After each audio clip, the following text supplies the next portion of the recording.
Hello హోమీస్, ఇవాళటి video వచ్చేసి పన్నీర్ టిక్కాని ఇంట్లోనే ఈజీగా ఎలా రెడీ చేయాలో చూసేద్దాం.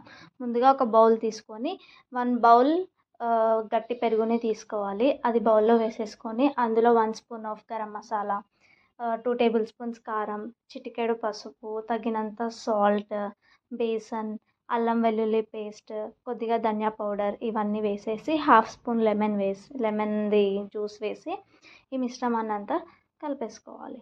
తర్వాత అందులోకి కట్ చేసి పెట్టుకున్న ఆనియన్స్, పన్నీర్, క్యాప్సికమ్ వేసేసి 15 మినిట్స్ పాటు మ్యాగ్నేట్ చేసుకోవాలి ఫ్రిడ్జ్లో పెట్టి. ఇలా పన్నీర్ స్టిక్స్కి మనం ఒకటి పన్నీర్, ఒకటి ఆనియన్, క్యాప్సికమ్ ఇలా పెట్టేసేసుకొని తర్వాత బార్బిక్యూ స్టాండ్ ఉంటుంది కదా, సో అది ఎలక్ట్రిక్ది ఉందన్నమాట. సో అందులో పెట్టేసుకొని ఒక 15 మినిట్స్ పాటు చేస్తే అంతే, ఎంతో టేస్టీ అయిన paneer tikka ready. So please do like, share and subscribe to SSR Makers. Thanks for watching this video.